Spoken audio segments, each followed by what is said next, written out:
Hi, I'm Nick Fassler, one of the co-founders of Thrively. Today I'm going to give you an overview of our current business model and the pivots we've made along the way. Our venture began with a specific idea.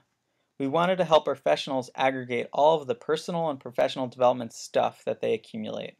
Their personality assessments like Myers-Briggs and StrengthsFinder, their feedback from peers and managers, and other career resources. The way Mint.com gathers all of your finances into one platform, we wanted Thrively to do the same for your professional development information. We went into this process with two primary assumptions about our idea.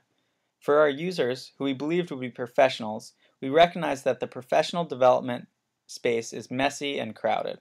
There was a huge number of personal assessments, tools, and books all trying to tell you that they have the answer. We believe professionals wanted a way to simplify the process of choosing these tools and of aggregating information from them. We also believe that these professionals may not pay for this service, but that companies and other organizations wanted to develop their employees and would pay to have them use this service. With this set of assumptions, we decided to get out of the building and talk to people. First, we talked to some of our potential users, professionals and graduate students in professional programs like business schools. The primary thing we learned was that while aggregating their professional information would be useful, what they really needed was more career guidance. We also learned that the process of professional development is usually guided by a career counselor at their school, a professional coach, or through their job. Next, we talked to potential customers, including managers and HR professionals. From them, we learned that information aggregation alone, while useful, was not sufficient. Instead, organizations need to provide in-depth training to convince employees that these tools are valuable. Through these interviews, we learned that our assumption HR professionals and managers be a target customer didn't make sense. These people just didn't see the value in an aggregation tool. There wasn't a true pain point. But we learned from our users that the career development process is usually guided by a career counselor or professional coach, so we decided to pivot to find out if they could be our potential customers.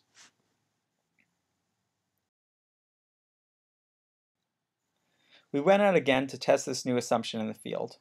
We did more directed discovery and interviewed career coaches and university career counselors. We got confirmation that both groups would value a professional development aggregation tool for their clients. But we also learned that the customer pivot introduced new problems that we weren't sure we could tackle. First, career coaches opened our eyes to the fact that these assessment companies, like Myers-Briggs, are very controlling over their intellectual property, and it might be difficult to even get the rights to display that data. Also, after speaking specifically to university career counselors, we got more information about the slow sales cycle at universities and what little influence these counselors have on software purchase. After the set of interviews, we came to the conclusion that the Mint.com aggregator tool just wasn't going to work. This conclusion made us a little sad, but we dried our tears and forged ahead. We took some time to evaluate the true pain point and asked ourselves what we had heard over and over in our interviews. What we heard was that people crave feedback but aren't getting quality feedback or any at all in their professional lives. Most of these people we interviewed hated the professional review process and didn't feel supported in the workplace. We decided to pivot once again. This time, we changed our product concept to one that would help users with this obvious pain point. Our product would be a tool to help users navigate the feedback process. This product pivot also shifted our view of the customer back to our original customer base. We realized that the feedback process was also a major area of pain for organizations.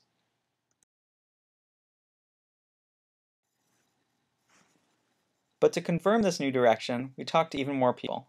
We interviewed more professionals and graduate students, as well as more managers in small businesses.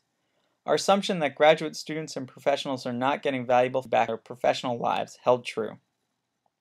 We also learned that these potential users had a strong desire for more constructive criticism and transparency in their performance review process, but were not getting it in their workplace. HR professionals and managers also told us that their performance review system is time-consuming and unwieldy, and they know it doesn't actually help their employees' career development. We learned that smaller organizations are also not a good fit for the traditional review process, and that there weren't tools that they were aware of focused on their needs.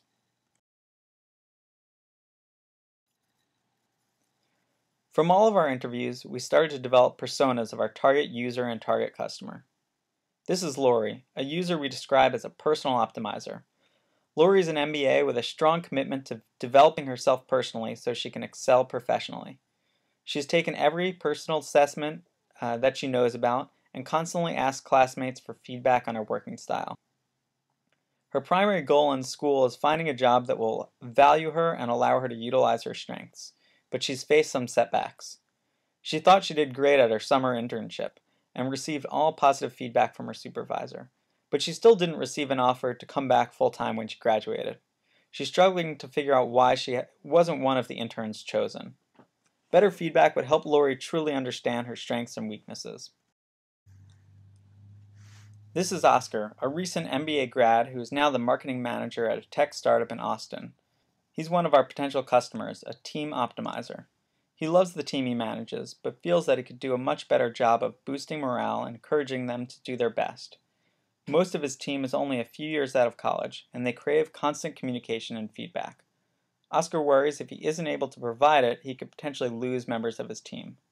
He's also struggling to manage one of his employees, a tech whiz kid whose ego seems to rub some of his peers the wrong way.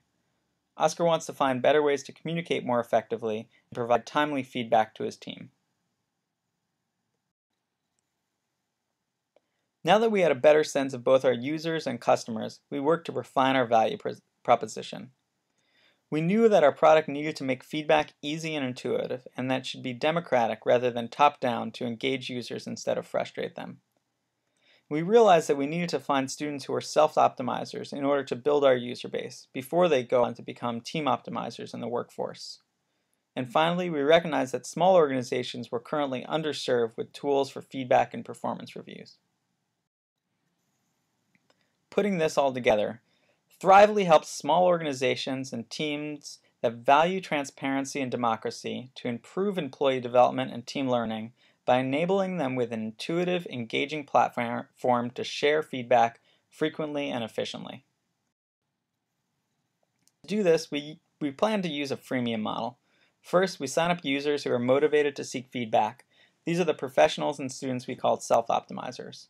Users then send feedback requests to their peers, which spreads our product and makes it go viral, much like the popular scheduling tool Doodle. Finally, these self-optimizers go to become team optimizers as managers, entrepreneurs, and team leaders, or they start positions where they can influence decision makers to purchase our platform. So how big is this market?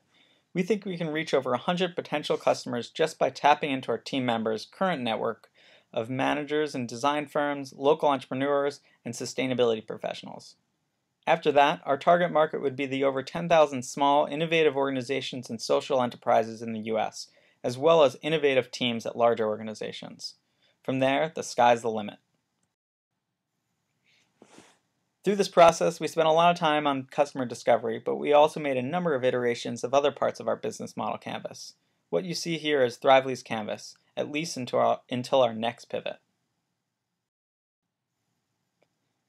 This has been a long and exciting journey, but we recognize we are far from done. From here, we plan to create many iterations of rapid prototypes to test with both users and customers to learn more and figure out how to turn our business model into a fully working version of Thrively. We think we are well positioned to do that with our team, consisting of 2 MBAs well-versed in design, as well as 2 user experience designers. And with that, we thank you for your time and look forward to your feedback.